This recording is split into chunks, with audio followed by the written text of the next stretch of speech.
Hey everyone, so today we are going to be making aloe juice or extracting the aloe gel out of an aloe vera leaf. So what you'll need is pretty basic stuff. You'll need an aloe leaf, and you can find this. I found this at my local farmer's market. I did actually have a little bit of trouble finding it in my local Athens area for whatever reason, but I did go home to Lawrenceville and they have plenty of farmers markets in our area. So I was able to easily find, they have like a whole slew of them. So I was able to find one of those. You will need a cutting board, obviously, as well. A knife. You're going to need a little container to put in the pulp, and a spoon to scrape out the pulp from the leaf. And you'll also, I just always have a bowl for trash whenever I'm cooking. What we're going to start by doing is we're going to cut off the end of this, and then we're going to make, I would say, 2 to 3 inch sections all the way down. And then once I have those cut up, once I get a section out, we'll be back so I can show you guys how to scoop out the pulp from the aloe leaf. Okay, so I am just going to start by taking off the end of the aloe leaf like I had said before. But be careful when you do this because it does rock around. It is round. Also, the edges of it do have spikes on it, so don't grab onto it too hard. I've also seen some videos where people will have a paper towel if you really do need to grab onto it hard because it does get slippery, or you can have like a paper towel or a kitchen towel to hold around it so that way you don't hurt yourself. But it is a really smooth texture. You can tell when you squeeze it that there's a lot of juice in there. It's a really interesting feeling. So we're really excited to get this done because I have a lot of people in line for this aloe vera juice. My sister's already really excited to use it for her skin, and then my mom actually drinks aloe juice because she has stomach issues, so this definitely helps that. So I already have people in line for this, so really exciting. I'm just gonna go ahead and cut off the end of it. I do have a sharp knife, so be careful. Very slimy. And I'm just gonna take like a 2 or 3 inch section out. Very slimy, yummy. And I'm just gonna run my knife along the pulp. It's really cool. You can see how squishy it is and just how slimy. And it's really interesting to have something that's so green on the outside and be just so transparent. I mean, you could pretty much see all the way straight through on that section. So I'm just gonna run my knife carefully along the edge of this and see if I can squeeze out the pulp like I've seen in many of the videos. Let's see if I've done it right. No. So I guess I just have to cut maybe a little bit more. Uh-oh.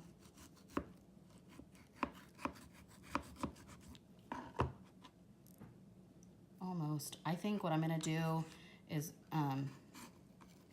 cut all the way down the side of it like this so I can kind of open it up and see what I haven't cut, because I think that can be kind of dangerous if you're not careful.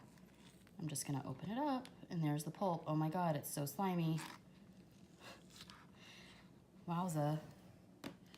I'm just going to actually cut off this end right here. I don't need that, it's going in my trash bowl.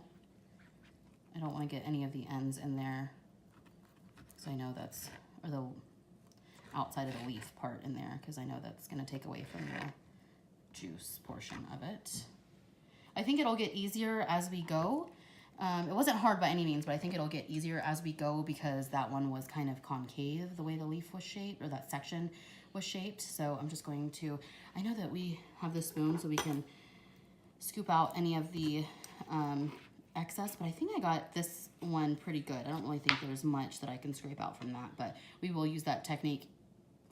We will use that technique in all the other ones, but I'm just gonna go ahead and cut up 2 to 3 inch sections and just keep going all the way down the leaf, and I will show you guys what the pulp looks like when we're done. So we are done finally with cutting up the aloe. We've got it right here in all of its glory. We have the scraps here. I do wanna say, you need to be really careful when you do this because everything is so slimy. It's slimier than what you think. I've have not done this before in particular, but I've seen my mom do it. And she's always just looks like she knows what she's doing. I guess it's all moms, but it's super slimy. So be really careful. I would definitely say like have a paper towel and holding it while you cut because it really can hurt. You can hurt yourself. But I mean, here it is. It's super slimy and just I mean, it's a texture like you don't expect it to be. It's super slimy, like it gets stuck on you and it's kind of there and it's stuck and that's it until you really wash it well. But I'm going to take the pulp now and put it into the blender. I am going to blend it, and then once it's done blending, we're going to strain it. But this is really, really loud, so as soon as we are done blending everything, we will be back. But I am going to go ahead and put it in here on camera with you guys. Wow, doesn't want to get in there.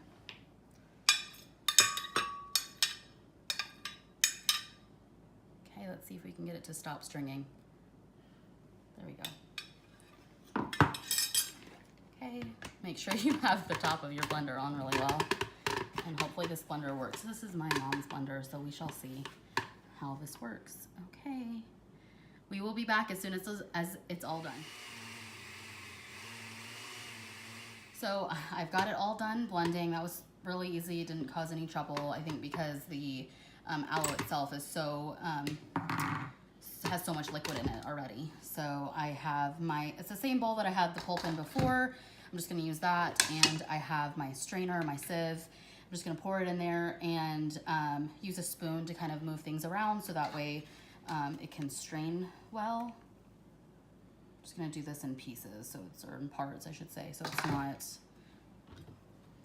overflowing in any way or causing a total disaster.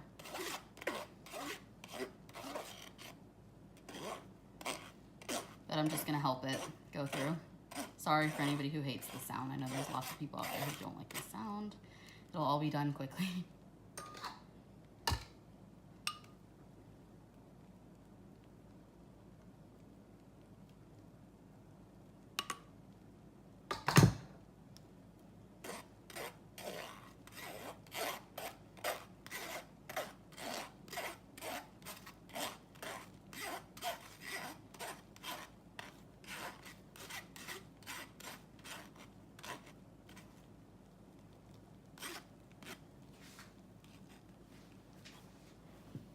Okay, that's it. It's really frothy, so I'm sure once it sets for a little bit, because of it being in the blender for so long, it'll get a little bit better. But yeah, that is aloe for you. Super frothy aloe latte.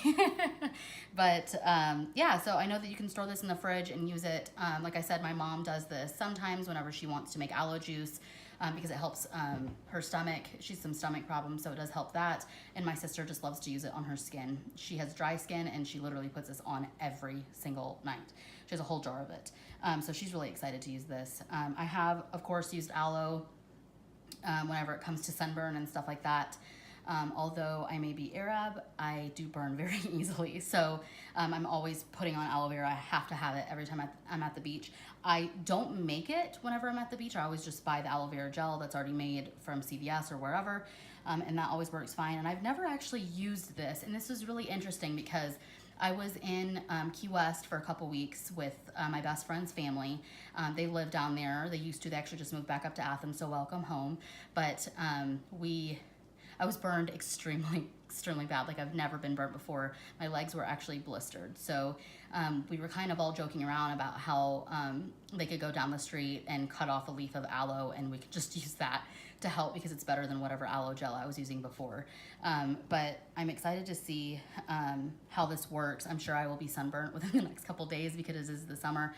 And although I'm taking many summer classes, I'm excited to see how this works whenever I do go out in the sun. But yeah, that's it. You can tell the bubbles are kind of popping and stuff, and I will take a video shot and some pictures after this is done whenever the bubbles have kind of gone away and we can see what the actual gel looks like and not the aloe latte.